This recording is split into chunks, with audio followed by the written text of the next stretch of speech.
ನಮ್ಮ D boss fans ಎಲ್ಲ wait ಮಾಡಕತ್ತಿದ್ದ devil ಮೂವಿದ ಒಂದು ಟ್ರೈಲರ್ ಡೇಟಾ ಫಿಕ್ಸ್ ಆಗೈತಿ. ಯಾವಾಗ ರಿಲೀಸ್ ಆಗೈತಿ ಅಂದ್ರೆ ಡಿಸೆಂಬರ್ 5 10 ಗಂಟೆ 5 ನಿಮಿಷಕ್ಕೆ AM ಅಂತೈತಿ, ಮಾರ್ನಿಂಗನ್ನು ರಿಲೀಸ್ ಆಕೈತಿ. ಇದಕ್ಕೆಲ್ಲ ನಮ್ಮ ಡಿ ಬಾಸ್ ಫ್ಯಾನ್ಸ್ಗಳು ಬಹಳಷ್ಟು ದಿನದಿಂದ ವೇಟ್ ಮಾಡತ್ತಿದ್ರು. ಒಂದು ಚಾಲೆಂಜ್ ಕೂಡ ಹಾಕಿದಾರು. ಆ ಚಾಲೆಂಜ್ ಏನಂದ್ರೆ ಎಲ್ಲಕ್ಕಿಂತ ಹೆಚ್ಚು ನಾವು ಈ ಟ್ರೈಲರ್ನ ಓಡಿಸ್ತೇವೆ ಅಂತೇಳಿ. ನೋಡೋಣ ಯಾವ ರೀತಿಯಾಗಿ ಇದು ಓಡ್ತದೆ ಅಂತೇಳಿ. ಬಟ್ ಎಲ್ಲರೂ ಕಾಕೊಂತ ಕುಂತಿದ್ದ ಕ್ಷಣಕ್ಕೆ ನಾವು ಕ್ಷಣಗಣನೆ ಅಂತ ಹೇಳ್ಬೋದು ಸ್ಟಾರ್ಟ್ ಆಗೈತಿ. ಅದು ಡೆವಿಲ್ ಮೂವಿ ಟ್ರೈಲರ್ ಅಂತ ಹೇಳ್ಬೋದು. ಈ ಟ್ರೈಲರ್ ಅಂದ್ರೆ ಭಾಳಷ್ಟು ರೀತಿಯ ಹೋಪನ್ನ ಇಟ್ಕೊಂಡು ಕುಂತೈತಿ. ನೋಡೋಣ ಯಾವ ರೀತಿಯಾಗಿ ಇರ್ತದೆ ಅಂತೇಳಿ ಟ್ರೈಲರ್ ರಿಲೀಸ್ ಆಗ್ಬೇಕಾ. ಬಟ್ ಈಗಿರುವಂಥ ಹೋಪಿನ ಪ್ರಕಾರ ಹೇಳೋದಾದ್ರೆ ಒಂದು ತಾಸು ಒಳಗನ ಒಂದು ಆರಾಮಾಗಿ ಭಾಳಷ್ಟು ರೀತಿಯ ಒಂದು ಇದನ್ನು ಕ್ರಾಸ್ ಮಾಡ್ಕೊತ ಹೋಗೋ ಚಾನ್ಸ್ ಐತಿ.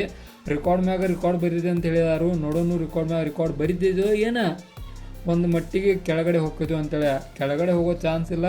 ಯಾವ ಕಾರಣಕ್ಕಂದ್ರೆ ಡಿ ಬಾಸ್ ಫ್ಯಾನ್ಸ್ ಅಂದ್ರೆ ಏನು ಹಗರಿಲ್ಲ. ಆ ಕಾರಣಕ್ಕೆ ಇದು ಮೇಲನ ಹೋಗೋ ಚಾನ್ಸ್ ಐತಿ. ನೋಡೋಣ ಯಾವ ರೀತಿಯಾಗಿರ್ತದೆ ಅಂತೇಳಿ. ಆನಂತರ ಈ ಮೂವಿ ಒಳಗೆ ಒಂದು ಸ್ಪೆಷಾಲಿಟಿ ಏನಂದ್ರೆ ನಮ್ಮ ಡಿ ಬಾಸ್ ಅವರು ಒಂಥರ ಬೇರೆ ಲುಕ್ ಕಾಣಿಸ್ತಾರೋ. ಆ ನಂತರ ಅವರಿಗೆ ಸಾಥ್ ಕೊಡುವಂಥ ಕೋ ಆ್ಯಕ್ಟರ್ಸ್ಗಳು ಕೂಡ ಹೊಸ ಕೋ ಆ್ಯಕ್ಟರ್ಸ್ಗಳನ್ನ ಈ ಒಂದು ಮೂವಿ ಒಳಗೆ ನಾವು ನೋಡ್ತೇವೆ. ಅದ ಕಾರಣಕ್ಕೆ ಈ ಒಂದು ಡೆವಿಲ್ ಮೂವಿ ಏನೈತಿಲ್ಲ ಭಾಳಷ್ಟು ರೀತಿಯ ಹೋಪನ್ನ ಇಟ್ಕೊಂಡೈತಿ. ಆ ಕಾರಣಕ್ಕನ ಇದು ಯಾವಾಗ ರಿಲೀಸ್ ಆಗಿಲ್ಲ ಅವಾಗಂತ್ರಿ ನಾವು ಪಕ್ಕಾ ಆಗಿಂದಾಗ ರಿವ್ಯೂ ಮಾಡೇ ಬಿಡೋನು ಟ್ರೈಲರ್ ಅದ. ಬಟ್ ನನ್ನ ಪ್ರಕಾರ ಹೇಳ್ತಾನು ಟ್ರೈಲರ್ ಮಾತ್ರ ಭಾಳಷ್ಟು ಗಿಚ್ಚಿರೋ ಚಾನ್ಸ್ ಐತಿ. ನೋಡೋಣ ಗಿಚ್ಚಿರ್ತೈತೋ ಏನು ಹೆಂಗಿರ್ತದೆ ಅಂತೇಳಿ. ಆನಂತರ ನಮ್ಮ ಡಿ ಬಾಸ್ ಫ್ಯಾನ್ಸರ ಯಾರು ನೋಡಕತ್ತಿದ್ರೆ ಕೆಳಗಡೆ ಒಂದು ನಿಮ್ಮ ಅನಿಸಿಕೆ ಏನಂತ ಕೆಳಗಡೆ ಕಾಮೆಂಟ್ ಬಾಕ್ಸು ಕಾಮೆಂಟ್ ಹಾಕ್ರಿ. ನೋಡೋಣ ಇದು ಎಷ್ಟರ ಮಟ್ಟ ಹೋಗ್ತೈತೆ ಅಂತೇಳಿ.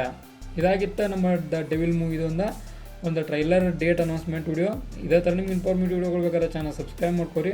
ವಿಡಿಯೋ ಇನ್ಫಾರ್ಮೇಟಿವ್ ಲೈಕ್ ಕೊಟ್ಟು ನಮ್ಗೆ ಸಪೋರ್ಟ್ ಮಾಡೋದನ್ನು ಮರಿಬೇಡ್ರಿ.